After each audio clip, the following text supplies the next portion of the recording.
नमो तस्से भगवतो अरहतो सम्मा संबुद्धस्से। मैं श्री लक्ष्मी बुद्ध को कोटि कोटि नमन करता हूँ। अपने गुरु बंते जी को कोटि कोटि नमन करता हूँ। आज मैं आपके बीच में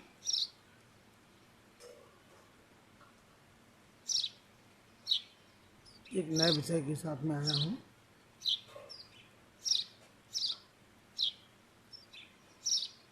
सभी उपासक उपासिकाएं इस विषय को बड़ी गंभीरता से सुनेंगे, समझेंगे और उस पर चिंतन करेंगे और फिर काम भी शुरू करेंगे।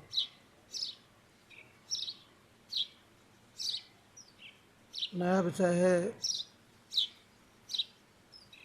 जिस पर आज मैं चर्चा करूँगा, देशना करूँगा, वो है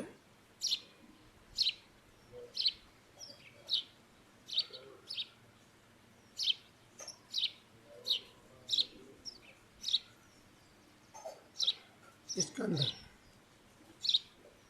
पंच उपादान स्कंध। ये पंच उपादान स्कंध क्या है? ये पंच उपादान स्कंध है जिसमें रूप, विज्ञान, संज्ञा, वेदना और संस्कार, ये पांच चीज़ें समाहित होती हैं। जब ये पांचों चीज़ें मिल जाती हैं तो ये कहलाता है नाम रूप पंच स्कंध।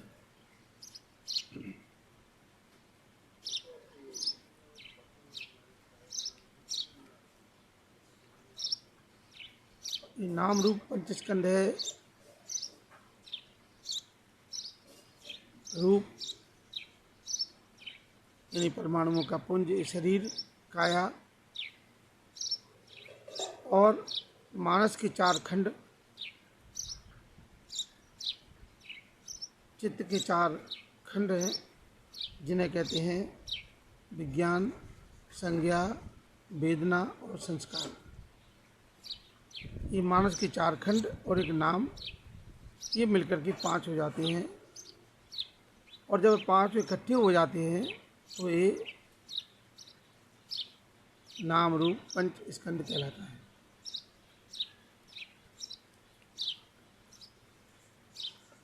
इस पर आज देखना होगी ये है क्या, कैसे काम करते हैं।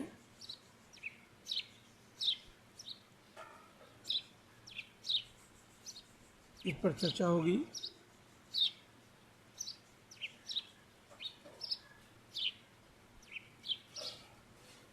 विज्ञान, संज्ञा, वेदना और संस्कार, मानस के ये चार खंड हैं। और एक है रूप। ये पांचों जब मिलते हैं तो काया बनती है और इनका उपादान होता ही रहता है, होता ही रहता है। और आदमी सामान्य तौर पर इनके प्रति बड़ी आसक्ति पैदा करता है, बड़ा उपादान करता है। मैं, मेरा और मेरी आत्मा, इसके प्रति बहुत आसक्ति पैदा होती है।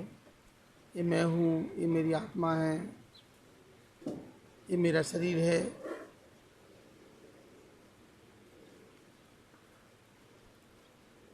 मैं, मेरा और मेरी आत्मा, इसके प्रति बहुत आसक्ति पैदा करता है। और जब ये पांचों मिल जाते हैं तो फिर नया उपादान पैदा होता है, तो उसके प्रति आसक्ति पैदा होने लगती है। फिर ज्यों हम इसको समझते हैं तब और नया उपादान पैदा होने लगता है, उसके प्रति आसक्ति पैदा होने लगती है। ऐसा करते करते हम देखते हैं कि ये उपादान होता ही रहता है, होता ही रहता है। मैं, मेरा और मेरी, ये मैं हूँ, ये मेरा शरीर है, ये मेरी आत्मा है। इसके प्रति जो आसक्ति पैदा हो रही है, इस आसक्ति को समझने की कोशिश करना है, इस आसक्ति से बाहर आना है।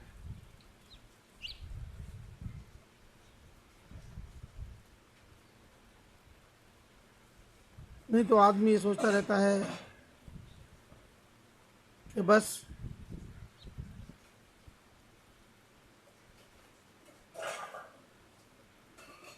ये मैं हूँ, ये मैं का भाव पैदा होता रहता है। और मैं के भाव को समाप्त करने के लिए भगवान बुद्ध कहते हैं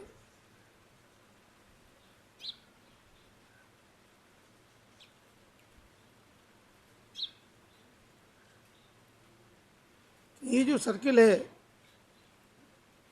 ये जो उपादान होता रहता है, बार बार बार बार बार बार संस्कार बनता रहता है, उपादान होता रहता है, इससे एक चक्र बनता है जिसे बोलते हैं दुष्चक्र।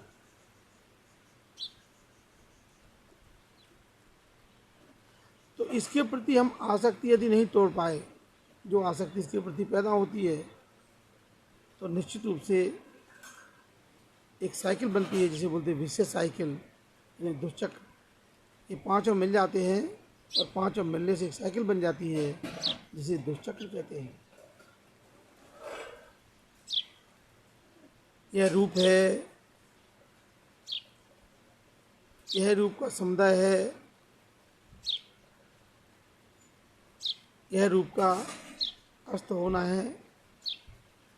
जब कोई व्यक्ति भगवान बुद्ध की साधना करता है, भगवान बुद्ध के ध्यान को करता है, भगवान बुद्ध के बताए हुए मार्ग पर चल पड़ता है, तो वो इस रास्ते से चलता है कि वो पूरे शरीर को, पूरी काया को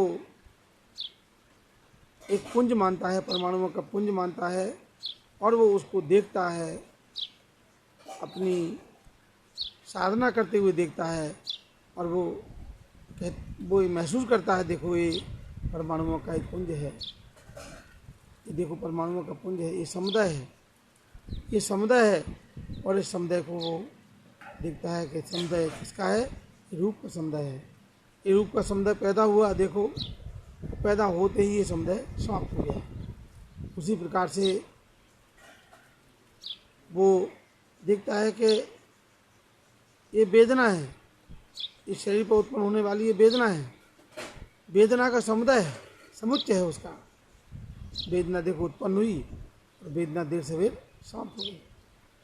उसी प्रकार से संज्ञा को देखता है कि संज्ञा का देखो समुच्चय है, संज्ञा का समुदाय हो रहा है, और देखते देखते वो संज्ञा समाप्त हो गई है।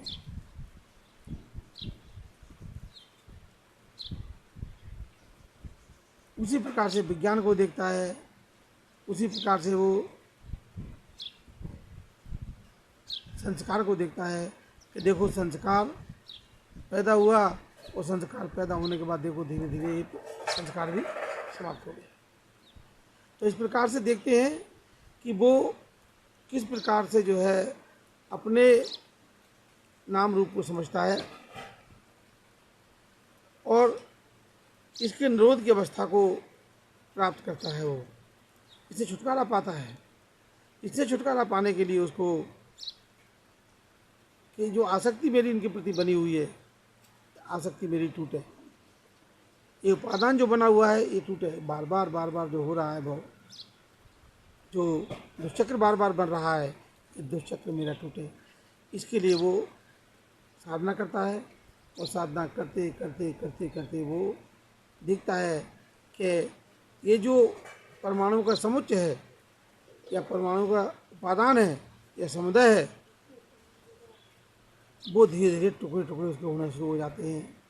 उसी प्रकार से विज्ञान के, संज्ञा के, वेदना के, संस्कार के, सभी के टुकड़े टुकड़े हो जाते हैं और वो अनागामी से अनंत की ओर चल पड़ता है। उसका रास्ता खुल जाता है, अनागामी से अनंत की ओर वो चल पड़ता है। और आप देखते हैं कि वो इसी अवस्था को प्राप्त कर लेता है कि ऐसे ही करते करते वो अनंत हो जाता है। तो ये अनंत होने की कहानी अनंत होने के का रास्ता है। अनंत कैसे बनता है? जब इन उपादानों के प्रति उसकी आसक्ति टूटती है, और उपादानों के प्रति जब उसका तिलिस्म टूटता है तो जाकर के वो जो है अनागामी से अनंत की ओर जाता है। और वो कैसे टूटता है? वो टूटता है तो टुकड़े टुकड़े होने लगते हैं, चित्त के भी टुकड़े टुकड़े होने लगते हैं, काया के भी टुकड़े टुकड़े होने लगते हैं, और वो उसके प्रति कोई आसक्ति पैदा नहीं करता है, बल्कि वो उसके प्रति एक समता भाव में रह जाता है। समता भाव में अगर उसने उसके प्रति आसक्ति पैदा कर ली, अगर आसक्ति पैदा कर ली कि देखो एक मेरी काया है, ये तो मेरी काया है, ये देखो चित्त है, ये मेरा चित्त है, और उसके प्रति उसने उपादान कर लिया, तो फिर वो टूटेगा नहीं, टुकड़े नहीं होंगे उसके। तो उसके टुकड़े होंगे कब? जब वो समता में रहेगा, सिर्फ दृष्टा भाव से देखेगा, केवल और केवल उसको दृष्टा भाव से देखना है। यदि वो दृष्टा भाव से सिर्फ देखता है तो निश्चित रूप से उसके प्रति जो उपादान बन रहा है वो उपादान नहीं बनेगा और वो बाहर आ जाएगा। इसको बोलते हैं पंच उपादान स्कंध, पंच उपादान खंड। भगवान बुद्ध ने कहा है, जब ये बताया दुख है, किसका दुख है? पंच उपादान खंडा भी दुखा। यदि हमने इस पंच उपादान खंड को नहीं ब्रेक किया, यदि हमने इसके प्रति आसक्ति को नहीं तोड़ा, यदि उपादान बना रहा, ये उपादान बार बार बना रहा, तो ये मेरा दुख का बहुत बड़ा कारण है। बहुत बड़ा कारण बताया भगवान बुद्ध ने, पंच उपादान खंडा भी दुखा। तो इस दुख चक्र से बाहर आने के लिए हमें इस पंच उपादान खंड को जड़ से उखाड़ना पड़ेगा। जड़ से उखाड़े बने बगैर हम जो है ये सोतापन चक्रदागामी अनागामी से अनंत दूर नहीं जा सकता। इसलिए ये समझना बहुत आवश्यक है। जो जो इसको समझ रहे हैं, जो जो इसको समझ करके आगे बढ़ना चाहते हैं, जो इसको समझ करके आगे बढ़ेंगे, निश्चित रूप से उनका कल्याण होगा, उनका कल्याण होगा। सबका कल्याण हो, सबका मंगल हो, सभी इस रास्ते पर चलें, अपने अपने उपादान को समाप्त करें, अपने अपने उपादान को समाप्त करके निशंक रह जाएं और इसको जड़ से उखाड़ फेंकें, तो जाकर के फिर वो जो है निर्वाण का रास्ता खुलेगा उनका। और जब निर्वाण का रास्ता खुलेगा तो निश्चित रूप से हमारा जीवन का जो आगे की यात्रा हमारी जो है वो बंद हो जाएगी, यहीं से हमारी यात्रा बंद हो जाएगी। इसी के साथ मैं सबका मंगल हो, कल्याण हो, सबकी दीर्घायु हो, ऐसे मंगल कामना करता हूँ। और सभी स्वस्थ रहें, सभी कल्याण। साधु साधु साधु।